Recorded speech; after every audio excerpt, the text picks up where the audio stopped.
All right, welcome back. Here we are, episode 3 of Two Takedown Tribe.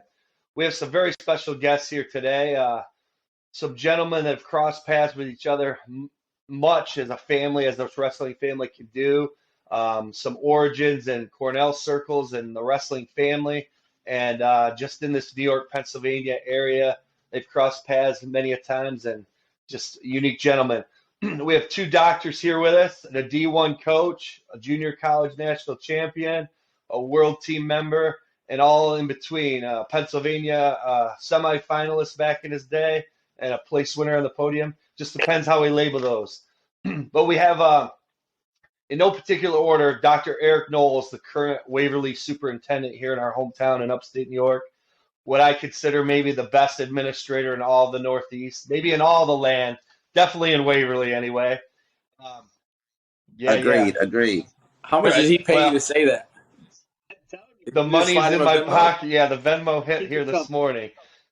But Dr. Eric Knowles also he's been with Waverly now as their head administrator here for a few years, and prior to that was an administrator principal in the neighboring Spencer, Vinette, and Candor in upstate New York school district, where he was the head coach of wrestling as well for a number of years. Led several men to state caliber competition and high level things as young men that I know personally saw.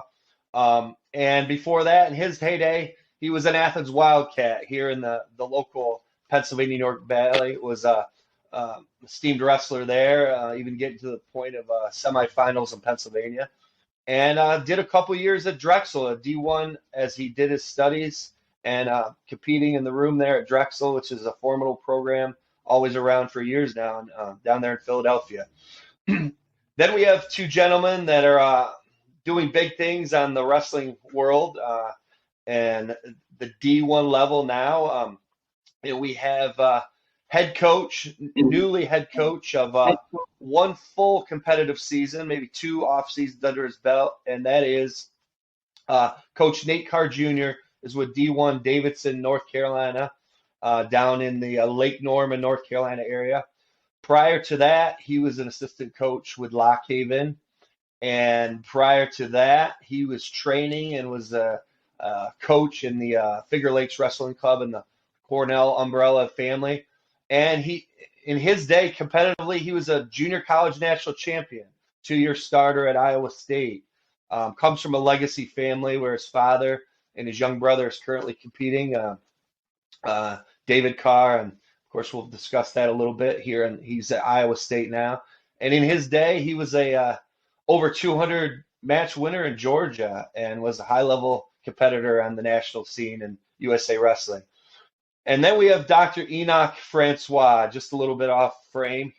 And Coach Francois is the associate head coach at Stanford University Wrestling on the West Coast, out under the tutelage of Rob Cole. Prior to that, he's an administrator as well, doctor of education.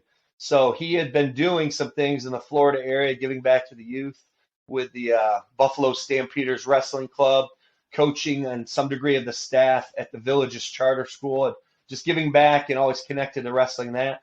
Prior to that, he was back in the Finger Lakes Wrestling of the Cornell family in his training.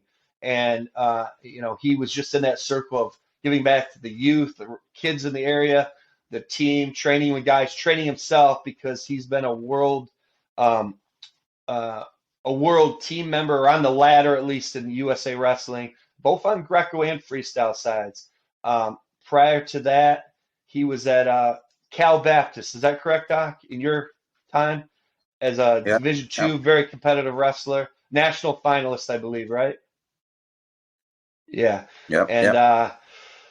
I don't think I left too much out, just giving you guys a little bit of what you always hear. But point is, great gentlemen in this family of wrestling. And I just thank you guys for being here. Our goal is just to assess. We're coming off the heels of D1 championships here last weekend. And I just want to open it up maybe to you guys one at a time. I'll get a most neutral party here. Dr. Knowles, what's a few things you saw coming out of that weekend?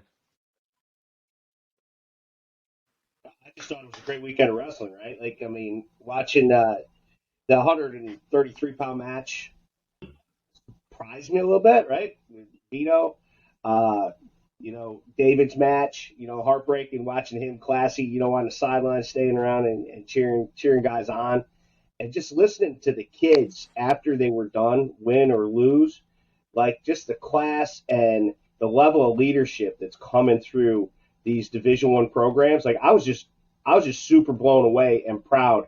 Like it was not a showboat thing. I mean, everybody they'd invested their time. The coaches had invested in them. They made sure that they gave that back.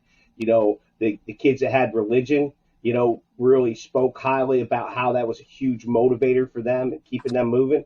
And I just, as a wrestling person, I was just super proud of watching those kids and how they handled the back hallway, right? Like the worst place in the world after the round of 12, just all those guys. So that was, for me, that was my takeaway. I was proud of wrestling.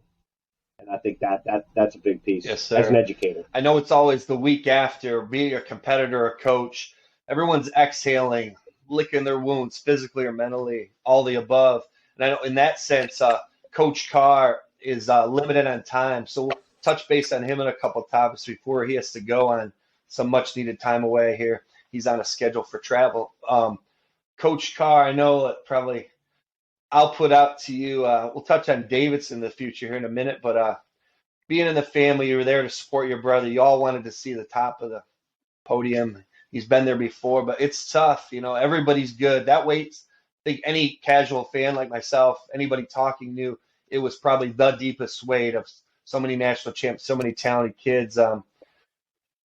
We wanted to see him get gold. I know your family did. I was cheering for that. How did it come out? How is he feeling, or how are you feeling after the weekend? Unfortunately, with that. Oh, it's just that's how the cookie Yeah. crumbles, right? Yeah, maybe not as prepared as he thought since he had 2 wins over the guy, and yeah, I mean, I just think you got to be ready to go and scrap, and I think potentially the lack of preparation, far as did he eat enough food that day, and was he locked in on a war? And there was a guy that had took 2 losses as a champion that was not trying to lose a third time, and I don't know if he matched that intensity in that first period, and that's how the cookie crumbles. I think he's a good kid. His identity isn't in wrestling, so and that's kind of what we as a family. It's what God has done for us, and what his all the things he's done for us. It's not really his identity. He's a soldier of God, and he's it's a game, right? It's a sport, and you wins and losses don't determine your complete happiness. Obviously, he put some time into the goal and had a great season. Um, lost a tough match, and now he's got to move on. And something encouraging. Kyle Snyder gets pinned in the finals and then wins his first world title at Yeah. 19. So there's a lot of things that happen after failure, and that's hopefully he can bounce back. It's probably going to sting a little bit, but learn some lessons and get ready for the next Agreed. one. I know